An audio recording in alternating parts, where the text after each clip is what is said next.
Good morning. My name is Estefania Herrera, and today I'm going to talk about vitamin D. So, my literature review, it pretty much covers the overview of metabolism and the regulation of vitamin D. It reports the relationship between vitamin D, bone health, skeletal muscle, inflammation, physical performance, and strength, and it also explains the factors that influence vitamin D status.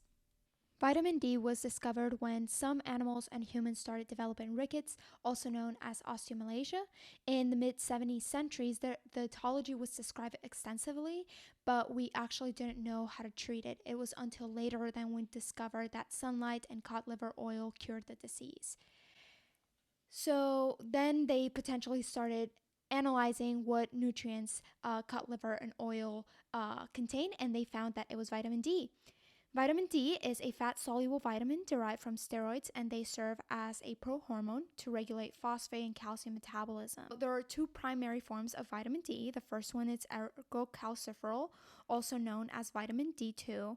We find it in UV irradiation and sun-exposed plants such as mushrooms. The second form is cholecalciferol, which is vitamin D3, and that one is synthesized in the skin after short waves of sunlight exposure, and we find it often in oily fishes. Now, let's talk about the metabolism and the regulation. After our body has received vitamin D through our skin and our solar UV and has synthesized vitamin D3, or we have obtained vitamin D through our diet, then it undergoes the first hydroxylation in the liver and it converts it to calcitrol. Calcitrol is an inactive form of vitamin D. Vitamin D synthesis continues in the kidney, where the renal synthesis of vitamin D is regulated by two hormones, which is our parathyroid hormone and our fibroblast-like growth hormone. Parathyroid hormone is secreted when there are low levels of serum calcium and magnesium, and it stimulates a second hydroxylation of this calcitrol, and it converts calcitrol into calcitrol, which is the active form of vitamin D. When there are high concentrations of calcium and phosphates, then FGF inhibits the synthesis of vitamin D. Actually, in research, the best marker to determine adequate levels of vitamin D, the inactive form of vitamin D, to determine the vitamin D status and not calcitrol. And this is because calcitrol, whenever it is released into circulation, it disappears very rapidly. Therefore, calcitrol is a better marker to tell us the vitamin D status. The relationship between vitamin D and bone health is well understood throughout literature. The primary role of vitamin D is to maintain normal levels of calcium and phosphorus, and that therefore there's a relationship between bone mineralization, bone density, and osteomalacia, because as we talked about in the previous slide, when there's a reduction of calcium in our bloodstream, the body responds by increasing PTHD secretion, which our parathyroid hormone stimulates osteoclasts to break down bone, release calcium into the bloodstream, and elevate those calcium levels. If a person is in a constant chronic state of breaking down bone without rebuilding it, bone density is compromised. Also, the loss of bone density induces low levels of phosphorus, which may cause defects on the maturation of chondrocytes and disrupt growth plates. Research has shown that inadequate levels of vitamin D, less than 10, allows 10 to 15% of calcium absorption, while when we have adequate levels of vitamin D from 30 to 100, calcium absorption is maximized.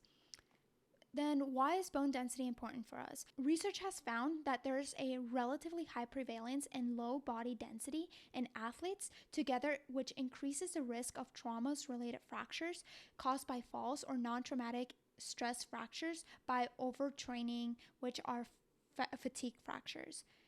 As you may recall from your previous classes of anatomy and physiology, you know that minerals and vitamins, they are kind of like keys and locks. They interact with our body and are involved in a variety of complex mechanisms. So vitamin D is no different. Actually, in the last couple of decades, research has been emerging regarding these complex roles and the processes that vitamin D is involved with. Let's expand on vitamin D and muscle. Throughout literature, there are a lot of claims of the roles that vitamin D has in our body, and some of them include the following that I'm going to list. So, low vitamin D is related to muscle fiber atrophy, slow twitch peak, long periods of muscle relaxation, may decrease metabolic rate, chronic musculoskeletal pain, sarcopenia, and falls. On the contrary, adequate vitamin D has been related to muscle metabolism and function, protein synthesis, muscle mass, oxygen consumption, cell proliferation, cell differentiation, and muscle fibers. I will explain in the next slide in depth, but these are kind of like the common claims. It is important to note that most of the research has been done in vitro in animal studies using rats as subjects and human skeletal muscle myoplast. When we expand on how vitamin D interacts with our muscles, we start seeing that the relationship between vitamin D and our muscles are pretty much at a molecular level. Vitamin D increases concentrations of VDR, which is vitamin D receptors, and regulates around 900 gene expressions, such as C2C12 myoplast, which stimulates the pathway of muscle growth and cell differentiation. Vitamin D is seen to suppress myostatin, which negatively regulates our muscle mass, and vitamin D also increases number of muscle fibers type 2. So there was a study done where they supplemented elderly ladies for 1 year with 4,000 IUs per day, and they saw that they increased VDR for 30% and the muscle fiber size increased for 10%. Vitamin D increases protein synthesis for around 14 to 16% through the M motor pathways and AKT and PKB. And it also enhances the effects of leucine and insulin, which are very important for our VDRs and RG genes to promote muscle growth and cell differentiation.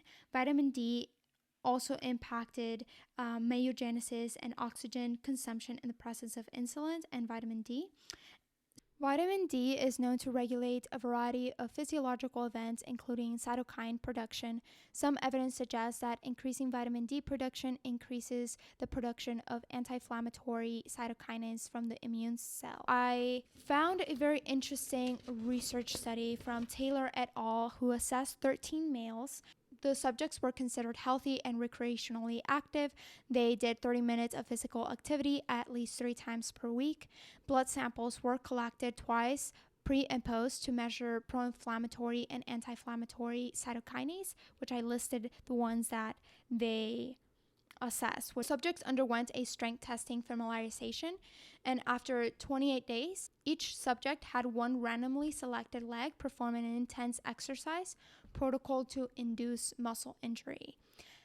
The other leg was served as a contralateral control, and results demonstrated that there was an increase in anti-inflammatory cytokinase with vitamin D sufficiency without an alteration in pro-inflammatory cytokines. These findings are important and significant because they have a significant implication on physical rehabilitation. Moving on, the amount of vitamin D and the associated level required for maximal muscle performance and the impact it is having on physical performance is a matter of ongoing investigation. There are a lot of mixed results everywhere. For instance, in 2019, there was a meta-analysis that was released, and they stated that vitamin D supplementation had no effect on muscle strength. But then on 2014, there was another meta-analysis, and they said that small significant muscle improvement with vitamin D supplementation, but no improvement in muscle strength. Then on 2014, so the same year, there was a research study published, and they said that vitamin D levels are strong association with exercise performance in athletes and physical active individuals. In 2016, 2 Greek Super League soccer teams found that vitamin D levels were associated to their muscle strength and VO2 max. And in 2018, which is one of the most recent, it was a study conducted in an ice hockey team, and players with vitamin D concentrations, there was no association with their exercise performance.